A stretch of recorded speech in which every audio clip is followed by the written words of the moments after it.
Show me the money. Listen closely. Quant is now the infrastructure of money.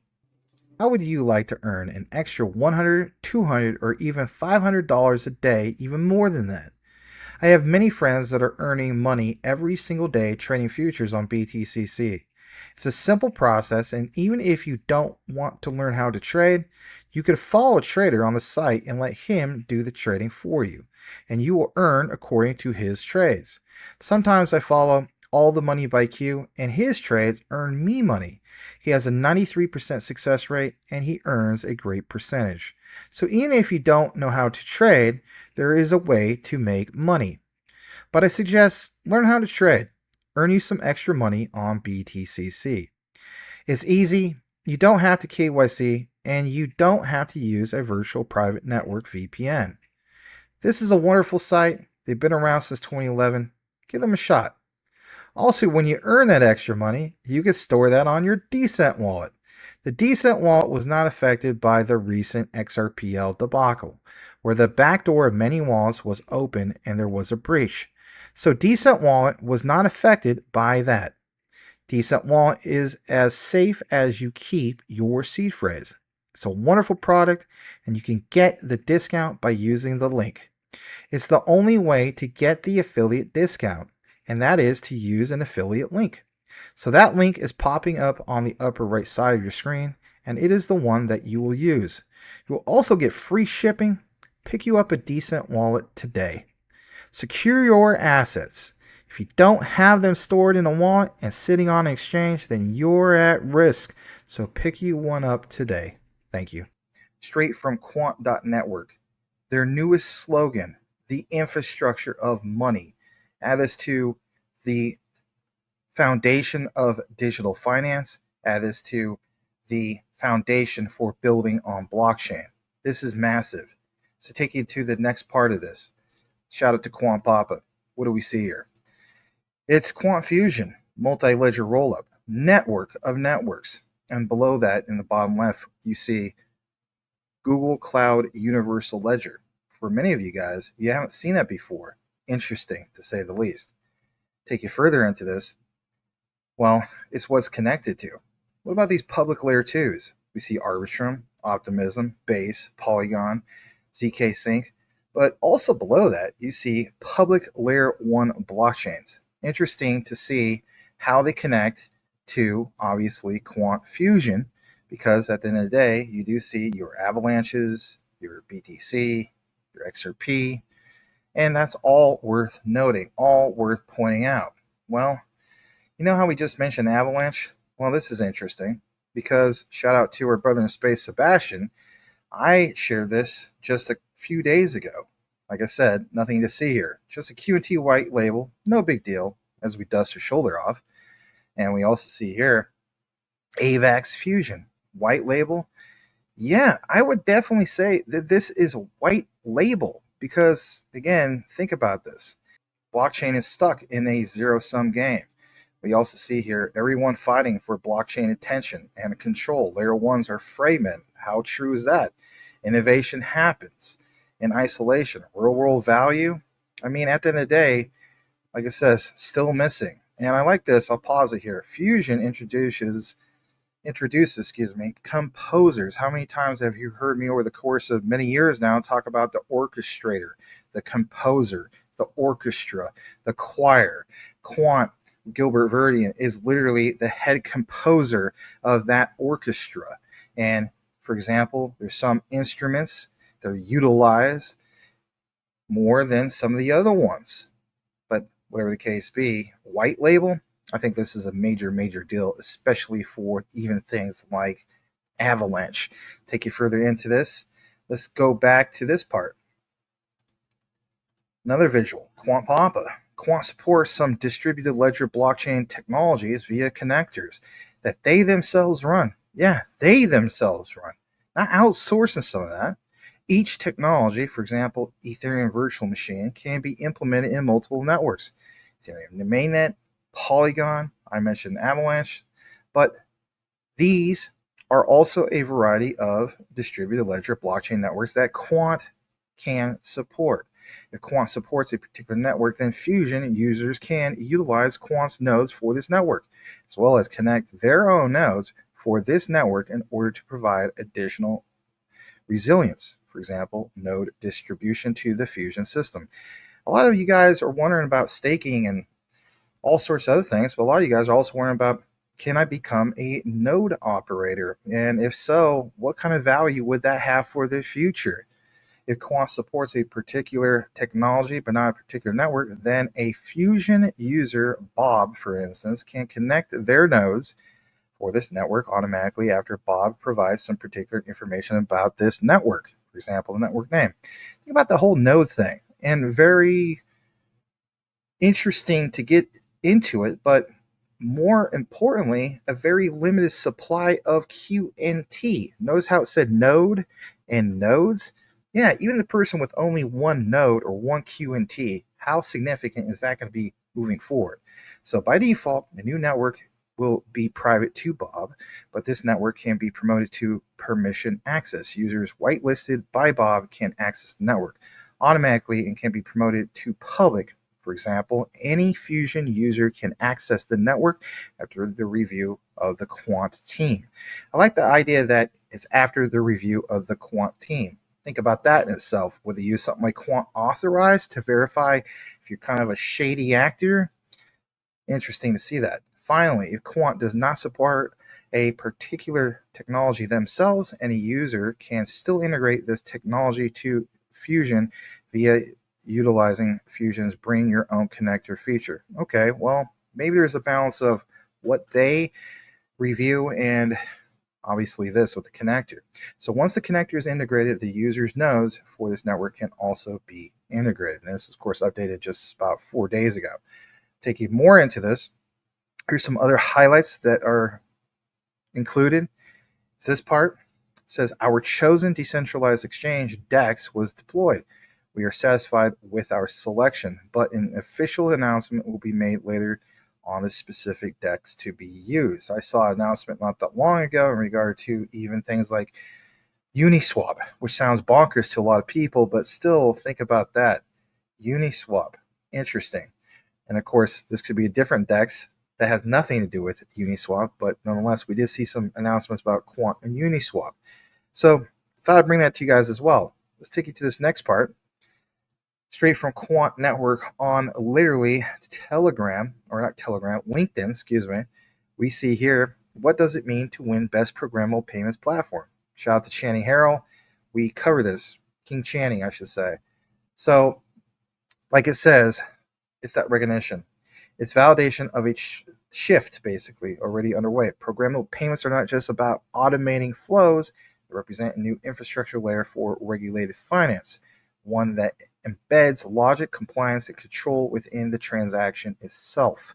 At Quant, we worked with central banks, commercial banks, and FMIs to turn this vision into reality, from real-time tax provisioning and conditional treasury sweeps to settlement logic for tokenized deposits and CBDCs.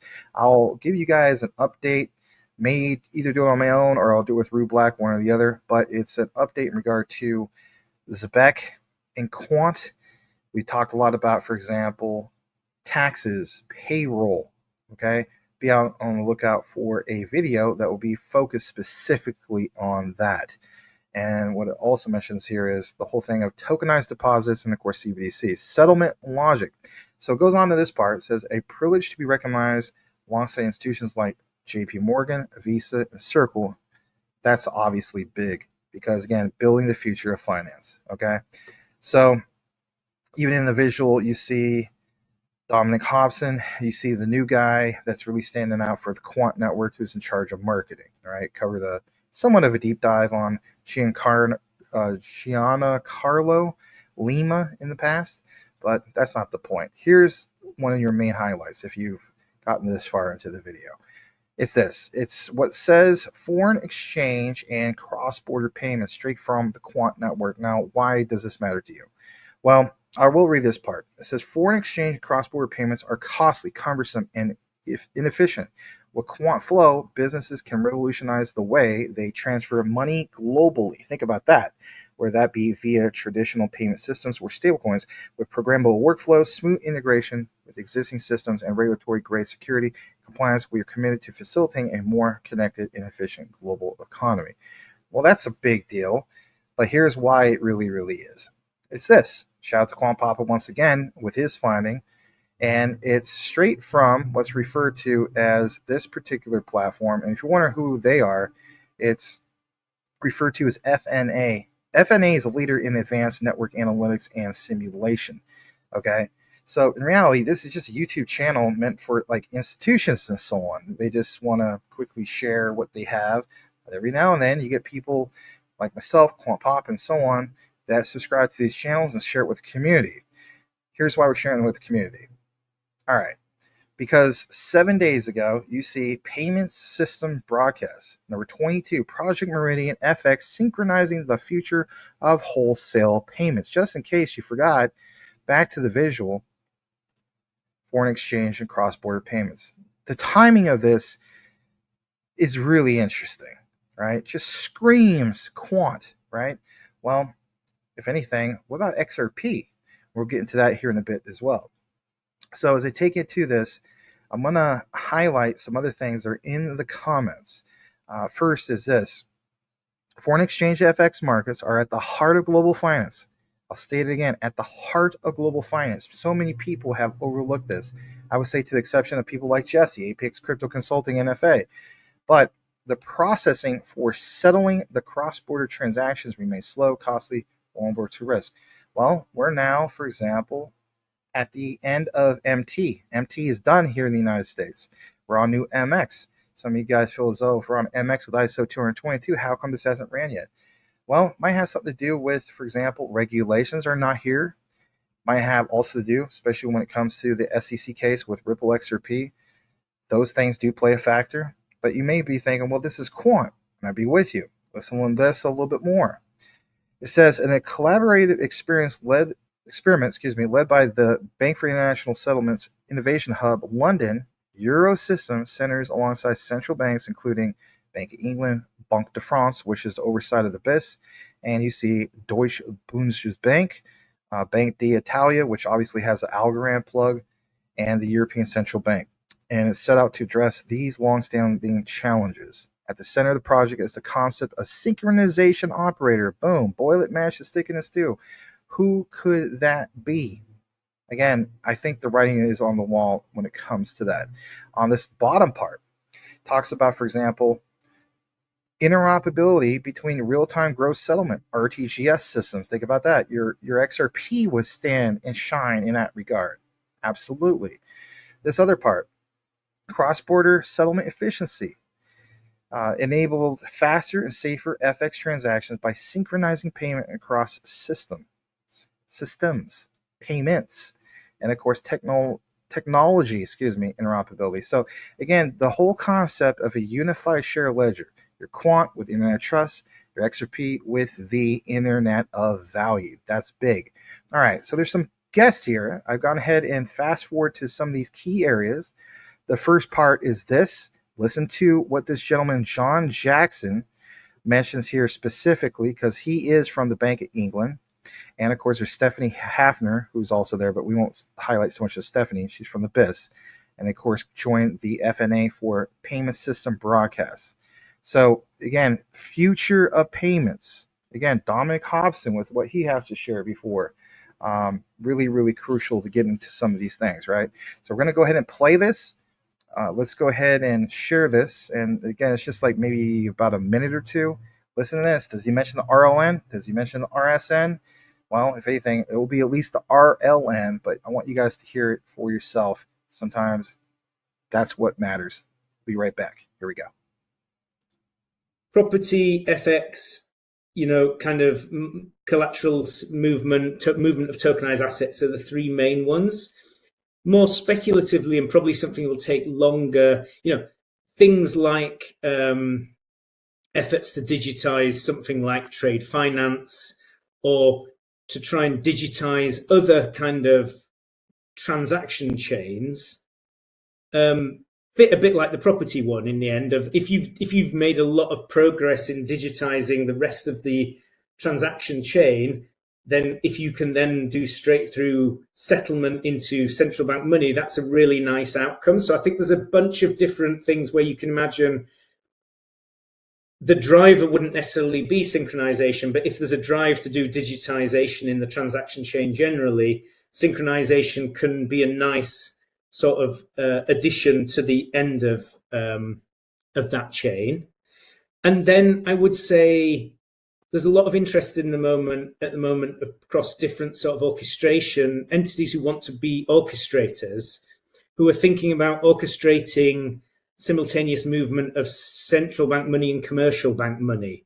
So kind of in this RLN concept space. And I think we've had conversations with the UK kind of version of RLN, sort of saying, well, if you go down a particularly orchestration-based route, the ability as one of your settlement options to settle in sterling central bank money via synchronization is quite, wouldn't be the only settlement model you're using, but it could enable movements in commercial and central bank money and potentially other new forms of money to be synchronized. So I think that's the other broader, slightly more speculative use case. Okay, think about what he mentioned. Speculative use case. Like people point out, all these assets are speculative. So remember how he said, for example, the orchestration of how that all comes together, that synchronization, boom, back to this visual. This is why we start these outlines like this, everybody. So I wanted you guys to see that, and then boom, also this, right? Quant Fusion, network of networks. What do you see at the bottom? Public, layer 1 blockchains, boom, XRP ledger. So to settle with things like XRP for real-time gross settlements, not with Quant, with QNT token. No, QNT should be used for that interoperability layer, for APIs and so on, right? That's a big deal, especially with that limited supply. All right, what else do I have? Well, it brings us to this next part. Let's jump into it. So here's another highlight. This is very important. I will take a moment to explain just a couple things here. So for one, what you see here on the visual, okay, so John Jackson is the head of payment strategy division over at the Bank of England. He has this report of Project Meridian. Again, synchronized settlement in FX. That's a major, major deal because at the end of the day, the RLN already did these test pilots. Regulated settlement network also, we have these test pilots. Listen to this, draw your own conclusion, and then we'll wrap it up with the final connectors here in a little bit. Here we go. I think not in terms of I think the two experiments have synergies because they're probing different ways of tackling the question of interoperability. So they have synergies from the perspective that they're trying to look at the same problem from a different end of the telescope kind of thing. And so that's why. And so I think they have synergies in that they're part of a broader series of wholesale experiments trying to think about under which conditions which particular central bank interoperability model is going to be best, what are the different innovation challenges or technical challenges we're going to have with each thing. So it's in that context that it is complementary. It's actually a very different approach that's being looked at there. Think about that. Complementary. Yeah. I think the writing is literally on the wall and always has been. The other thing I want to jump into is this, and it's from Tokenizer. Okay. So in 2024, we saw the European Central Bank clear 265 trillion in annual volume.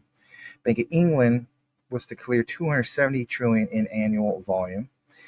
QNT is now confirmed to be the interoperability solution to both central banks.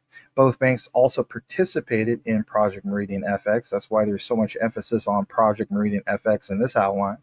Shortly after Meridian FX, we saw, for example, number one, Bank of England to renew their real-time gross settlement system to be compatible with both legacy to DLT.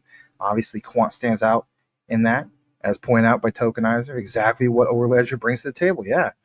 Number two, European Central Bank selects Overledger to their innovation partners list for the digital euro. And now both banks will be leveraging Overledger Fusion and, more importantly, powering it with the QNT token for all their central bank DLT infrastructure needs. Now, you guys may be wondering, well, what's the next step moving forward? Why isn't the price just going absolutely hyperbolic at this particular point? Well, think about it. Remember Christine Lagarde pointed out that is now in the hands of basically the legislators to get the job done, but they're already there. So yeah, it is in their hands. That's the next key steps. As much as we want to complain about some of the prices and it hasn't moved much and so on, I can respect that this has been built and it's been battle tested. The turning point is upon us. What visual do we have? Well, I'm going to make this bigger for you guys can see it, because a lot of you guys watch from your cell phone, which is cool. And you see here, it's kind of a mind map to a sense. So Tokenizer wrote this, and like it says, Bank of England, real-time gross settlement renewal for legacy DLT interoperability. Of course, you have the BIS connector with Project Meridian FX. Test the use of DLT with real-time gross settlement synchronization for real-time atomic FX settlement and trade. And of course, you also see here Overledger selected in European Central Bank digital euro partners. Again, we know about the whole thing of Fusion, but again, Quant with Overledger Fusion connecting over to Bank of England. 500 billion settled per day. 500 billion as far as 500 billion pounds settled per day. 35,000 chaps messages a day. Think about the importance of those chaps messages, right? Especially when we have compliance with ISO 222. 655 billion pounds in bonds holding. Obviously, let's talk about European Central Bank on the right. 105 billion. Let's blow this up a little more. Transactions settled in 2024, 490 trillion euros volume across systems, 6.9 trillion euros in asset portfolio. Major deal. Glad to see that visualization. Let's take you over to the Quant Network. On July 3rd, they announced why institutions need a layer 2.5 and why they built it. All right. So lots to get into here. Okay, I'll give you a quick summary because I know a lot of times I read a lot. So Gilbert Verdian posted this. He says, quote, Fusion isn't just progress, it's a foundation for a truly connected financial system. I mean, at the end of the day, everybody, think about some of this stuff. My summary of the whole thing is that this article explains why institutions need a layer 2.5. Because if you really wrap your mind around it, that solution, Quant Fusion, is going to adopt blockchain tech. It's going to absolutely turbocharge it all. Public blockchains, whether layer 1s and layer 2 solutions, obviously lack the compliance, privacy, and interoperability required for financial institutions. This whole thing that you guys see here of layer 2.5, man, oh man. You have to keep in mind the whole idea that layer 2.5 bridges public and private blockchains with enterprise systems. And that enables secure, compliant, and scalable digital asset management, cross-border payments, CBDC integration. It's like an all-in-one package. It simplifies adoption. It connects existing financial systems, as we know, to blockchains. And at the end of the day, isn't that what it's all about moving forward? I think it really is, because we also know that if we're doing all that, then we're also addressing regulatory and operational challenges.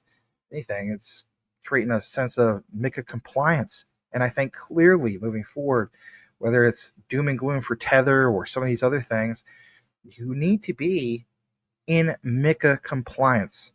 So this is a big update. Thought I'd bring it to you guys. Hey, do me a solid if you listen to the entire outline and type in this keyword into the comments. And actually, it's a phrase. You can abbreviate it if you want.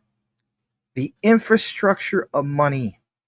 Quant is the infrastructure of money. So thanks again for tuning in, everybody. The saying goes, know what you have, know why you hold it. The research trumps flood. 110%. Because at the end of the day, you're not just investing in some thing that's going to have future utility. You're investing in the infrastructure of money. How cool is that? Thanks again, everybody. We'll see you on the next one.